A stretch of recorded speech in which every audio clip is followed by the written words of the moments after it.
Are you tired of the same old pro wrestling? Then check out the amazing action on Powerslam.tv, the biggest indie pro wrestling channel in the world. Get over 3,000 hours of the best pro wrestling events from over 100 of the biggest names in the industry from over 15 countries around the globe. Get your free trial today at Powerslam.tv.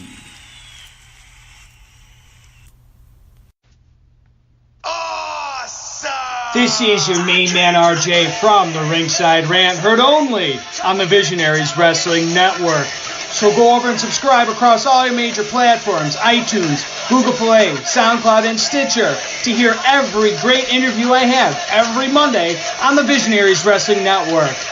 Go over and follow the show's page on Twitter @_Ringside Rant. Follow the network's page @BizWrestleNet. And, as always, embrace the vision.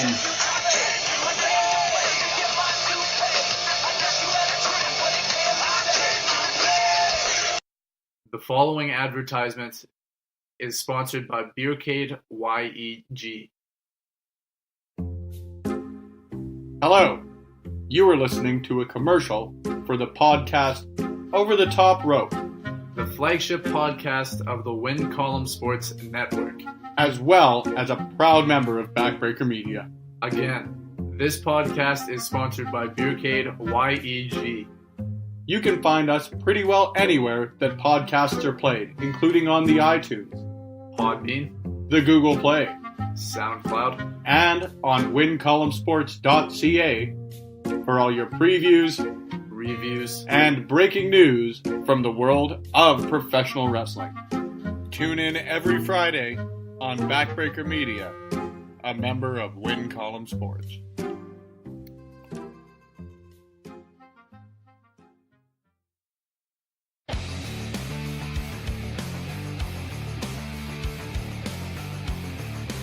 If you like podcasts and you are listening to them on Backbreaker Media, then you should listen to me, Chris Parrish, and myself, Manoia, and the Sounds of Struggle, because we are literally the most entertaining duo you'll ever come across in Western Canadian wrestling, baby. We talk about things like wrestling and other sports we like. Wrestling. But we won't talk about other sports that we don't like, because it's not that kind of podcast. Like wrestling. I mean, we like hockey. And wrestling. And we like football. And wrestling. And we also like to drink beer. While wrestling. Well, not while wrestling, but while watching wrestling. Yes. Yeah.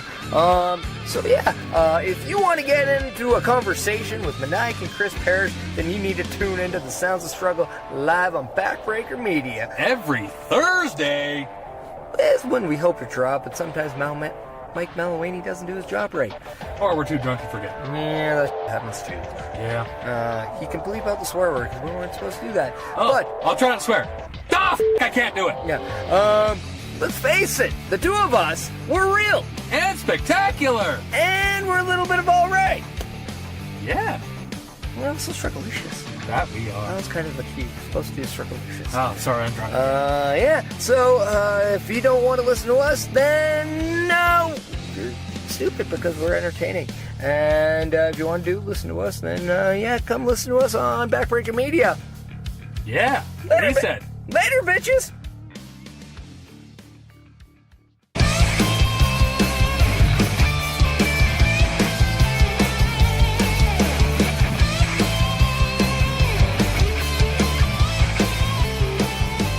Hello, everyone, and welcome to Quick Calls. I'm actually hosting one for once. I can't believe it here. Yeah. I've been on purpose trying to stay away from this, but the wrestling mind, Brian Hamilton, he just demanded that I take care of one of these. Yeah, I'm here, guys. What a show. We had a great show tonight. It was an interesting show, let's put it that way. Very interesting. The Eliminator, hosted by Monster Pro Wrestling from the Alberta Avenue Hall. We had 7 matches, including the Eliminator main event, and a lot of debuts. Debuts in singles competition on this card. Yeah. Let's get to the matches here. Right off the bat, you had Privileged James Crowder challenging for the MPW Provincial Championship, taking on the champion Kid Cyrus.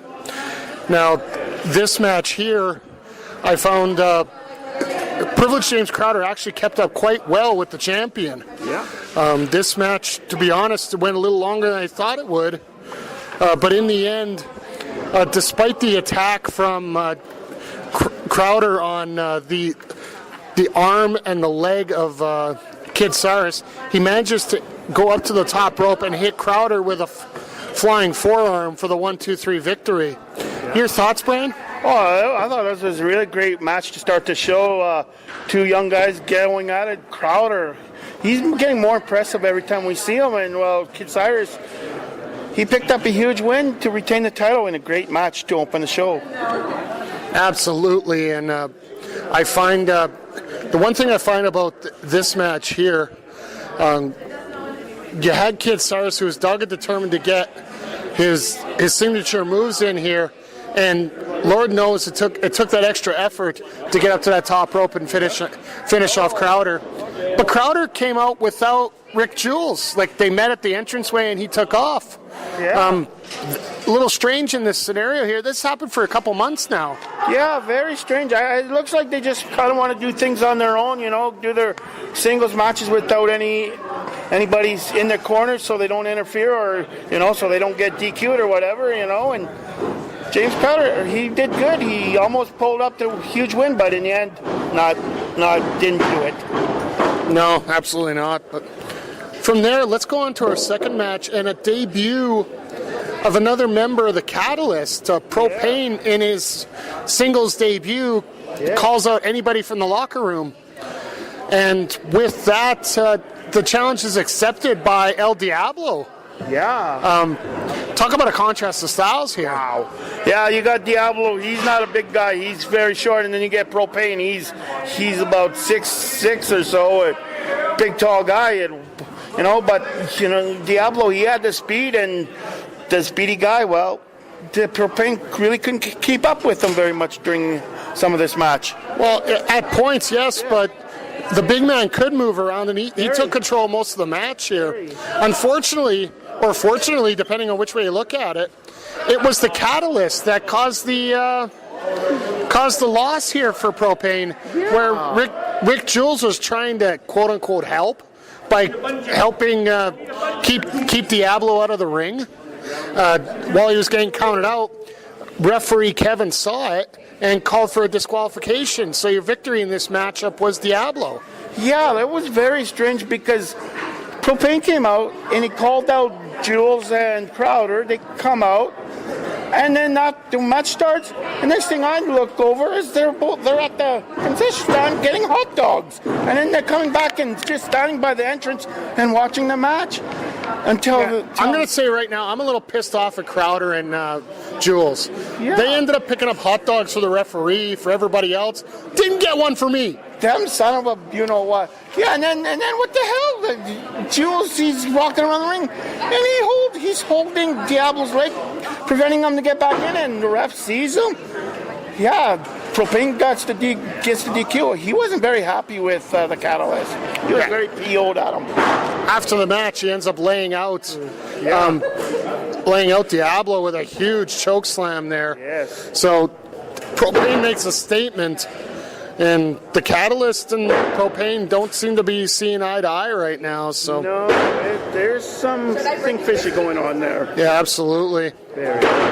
But moving on from there, we have our Ripper Challenge match with the Cheetah Bear Jude Dawkins being challenged by Nasty Nate Nixon. Now, as much as I never want to hear Nate Nixon get a mic, this one ended up being, what was it called? A Nasty Shackles match? Yes. Weird. Where anybody that isn't nasty, a.k.a.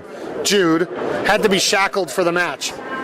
Yeah, both his hands were shackled, so there was basically Nixon with a handcuffed Dawkins. Yeah, Dawkins was in trouble throughout this matchup. Nate, you know what? As much as I crap on him for all the stuff he does. He is one of the top wrestlers in MPW right now. Yes. And he showed it in this matchup. But the ingenuity of the Cheetah Bear. My God. Managed to get in a short cannonball. I've heard of a teddy bear splash, known as a whoopee cushion, twice. Yeah. And then from there, the finish. My God. Rolls into hooking the leg of Nasty Nate between his arms that are handcuffed, sets him up for a gotch pile driver. Yeah. 1, 2, 3, and still your Ripper Challenge champion, Jude Dawkins. Incredible that he took all that punishment, being handcuffed or shackled, and in the end, he picked up the win to retain the title. But I got to give credit to Nasty Nate. He put on a hell of a good show. He dominated 99% of this match, but in the end, no, Jude found a way to get the win and keep the title. Great for him. Can't wait to see what's next for Nate, because he keeps going. He's going to get another shot down the line here. Yeah, absolutely. Well, it is a challenge championship, so once everybody else finishes challenging for it, he'll have to get in line here and get another shot at the Cheetah Bear, or whoever is the champion at that time. So, but going on from there, we had the Sirens Championship, the women's match, with Psycho Sawyer and Phoenix challenging Sexy Samantha. Yes. Now, the end of this match was Psycho Sawyer attempted to miss Phoenix and ended up getting Sexy Sam in the face instead. Yeah. Sam was distracted. Phoenix kicked Sawyer,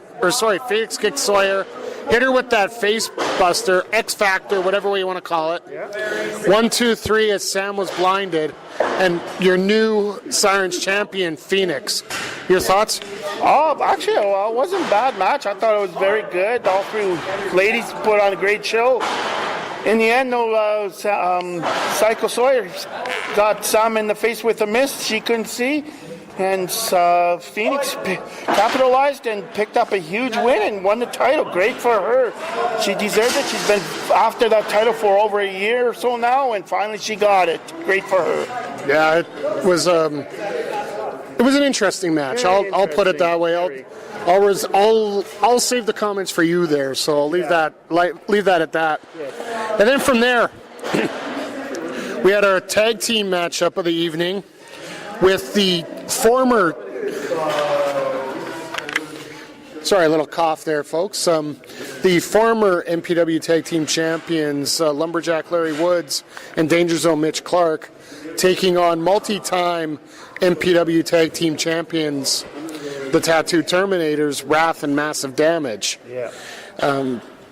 In the end here, H ended up being the deciding factor, causing a distraction to Mitch Clark, having him outside the ring, getting caught by Wrath, hitting a backdrop driver onto the ring apron, and Massive Damage in the meantime grabs some brass knuckles and hit Lumberjack Larry Woods in the head with him, knocking him out and getting the 1, 2, 3 for the Tattoo Terminators. Yeah. Brian, your thoughts? This wasn't a bad match. Larry and Mitch, they did a hell of a good job. They dominated quite a portion of this match, but in the end, you have two big monsters, and while the power obviously was too much for them to handle, but if it wasn't for H giving massive brass knuckles, we might have an upset win here. But H, he did his job. He got his boys a win.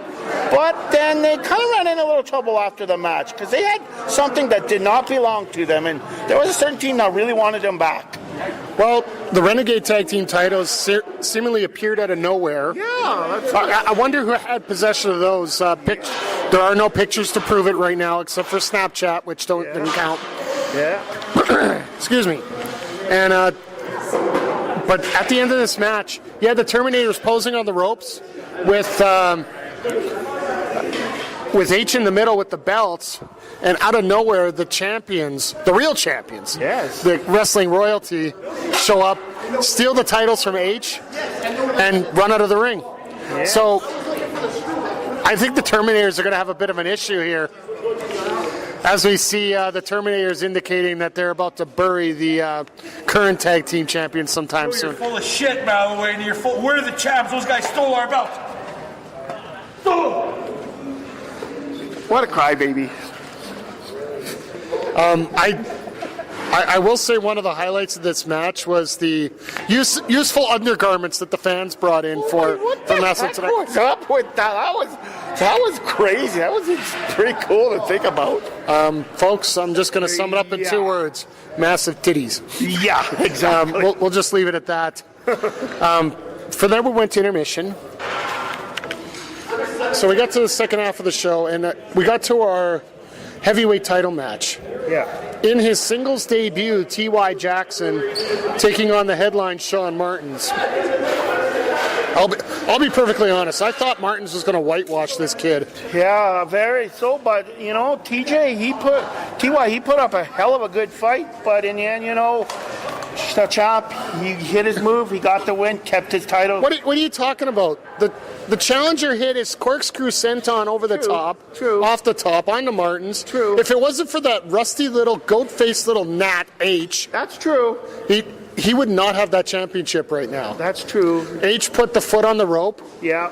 Referee didn't see it. Yeah. Caused a distraction, and I'm not sure what he's calling that move that Martens used. The first move I could say easily, it's called a low blow. The second move, I think he's talking about sending people to the back pages with it. Basically, it's a Cobra clutch into a German suplex. Yeah, very innovative move. Very effective, too. Yeah, absolutely. Took TY right over the top, dumped him on his head, and still your MPW heavyweight champion, the Headline Shaun Martens. Yeah. Like I said, TY put up a hell of a great fight, but in the end, Shaun Martens, he hit his that Cobra clutch suplex, German suplex for the pinfall to retain the title, but TY showed a lot of guts in that, and he almost did win it, except if it wasn't for that dipshit H putting their foot on the ropes, we would have had a new champion. But, I can't wait to see what's in store for TY if he goes down the singles road after, his tag title reign is done. But for now, it's great. He's a champion in the tag division, but, who knows what's up with him in the singles division here. Absolutely. And frankly, for it being his first match, singles-wise in MPW, he did a hell of a showing. You got to give him credit for that. Very good, yes. But then we go to our main event, the Eliminator match. Holy crap! For the #1 contendership for the MPW Provincial Championship. Now, this match highlights some of the quicker cruiserweights and 2 of the heavier cruiserweights that we have in MPW. So we got. We got Cato, Blake Cannon. Folks, I'm a little nervous right now because, fortunately, the MPW Heavyweight Champion Shaun Martens sort of heard what we were saying, so he's not very happy with us right now. Champ, what? Okay, we'll give you your chance to speak. What are your thoughts on the match tonight? What did I tell you? What did I tell the world? There's a difference in this business between boys and men. And I proved to everyone in attendance and everybody watching on powerslam.tv that T.Y. Jackson is just a little boy. It's okay, T.Y. Remember, the next MPW show isn't until March 23rd, so you have until March 23rd to heal.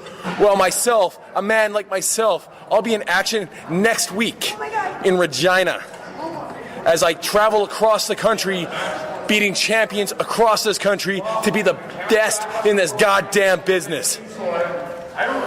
Fair enough, champ. And any thoughts to what you did at the end of the night to one Chris Parrish? I know we're skipping ahead, but I'm disgusted at what you did. You're disgusted at what I did? I made a statement on Chris Parrish. I showed Chris Parrish that he held me down long enough and that last month was no fluke. I put him down once again, and anytime he comes nose to nose with the Headline Shaun Martens, it's going to be the same result. The Headline standing tall and Chris Parrish face down on the ground. All right, well, thank you, champ. I'm sure you want to go out and celebrate your victory now. Is it just me, or does that man absolutely disgust me at times? Yeah, very much. But we'll get to that now. Let's get to our main event here, the Eliminator. Kato, Beautiful Blake Cannon, the Redeemer Rick Jules, King B, Rich King, Chris Parrish. 6 men, over the top rope, pinfall, submission, elimination match. Yeah, see, this is what I didn't like, because the ring announcer, he forgot to tell us that it was what the rules were. He didn't say if there was pinfall or anything. I will say this: it was his first night. Got to give him a little. I can clarify really quickly here. So for the people listening, I'm referee Ben from Monster Pro Wrestling, and as listed on all of the Monster Pro Wrestling event pages, you will see the description and you will see the match card and exactly the rules. And as listed there, it is pinfall, submission, and over the top rope. Thank you. You're welcome.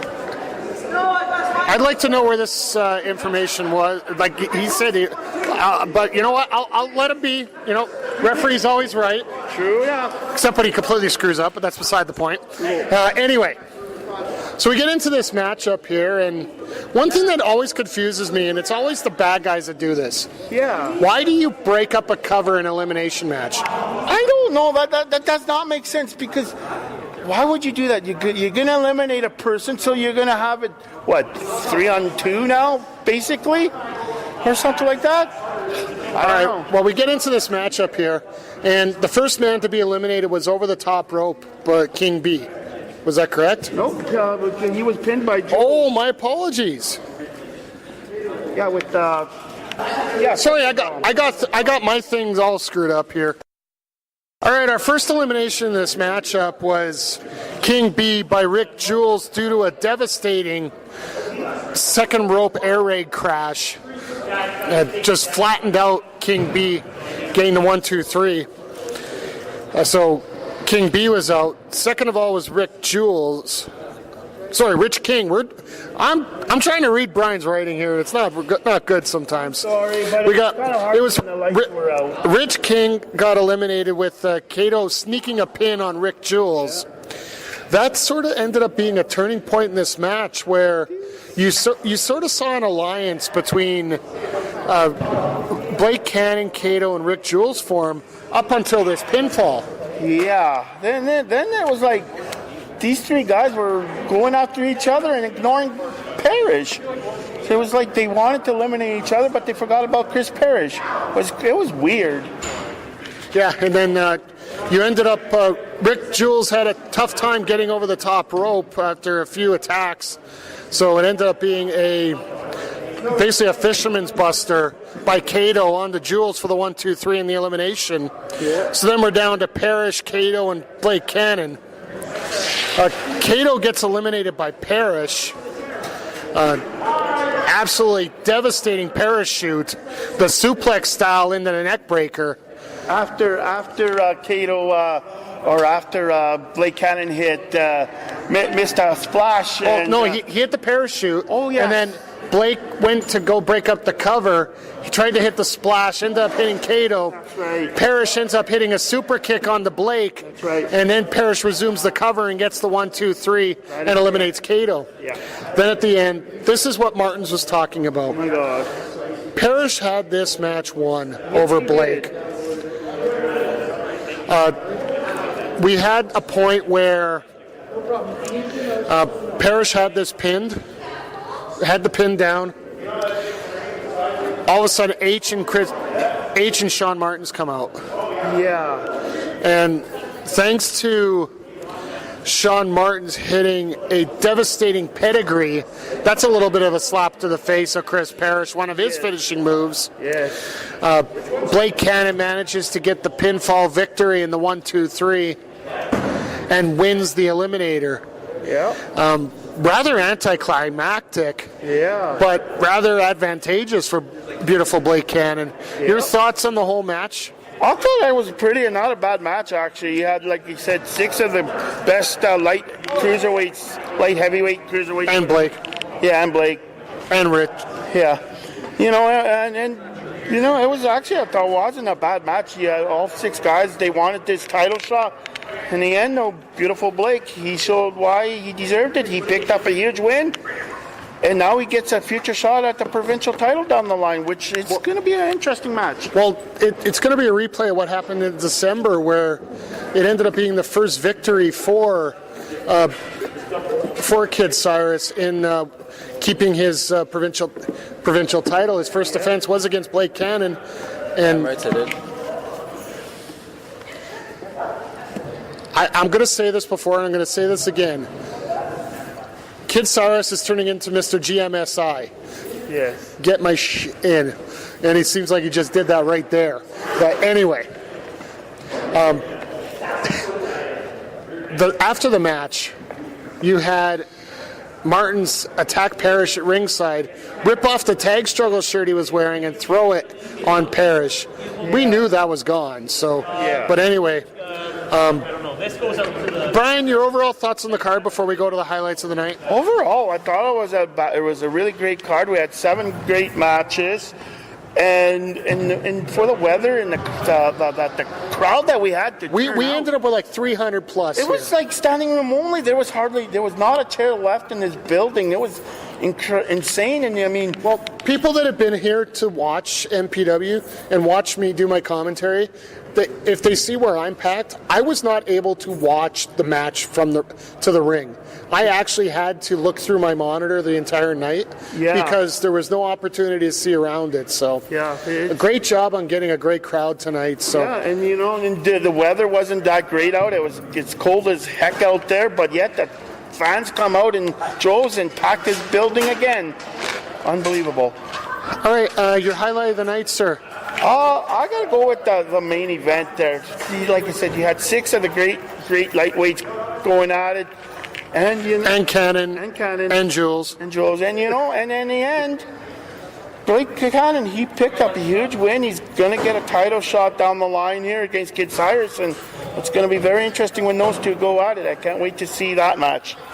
And for me, I'm going to go with the Ripper Challenge match between Jude Dawkins and Nasty Nate Nixon. These two are on their A game right now, and they proved it in this matchup. And the way that match finished, and the ingenious offense that Jude put out, my God, it was great. The way everything settled in there.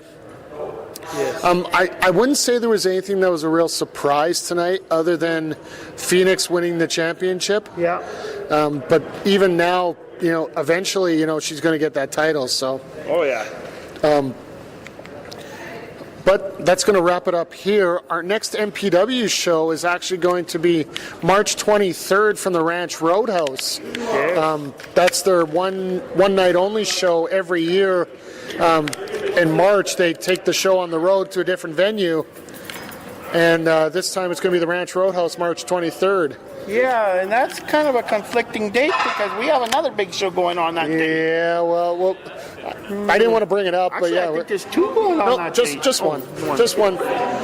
In that case, the PWA anniversary show will be that same night featuring Jeff Cobb. So yeah. But our next Quick Calls is actually going to be coming up next Saturday with RCW in Edmonton here. Yes.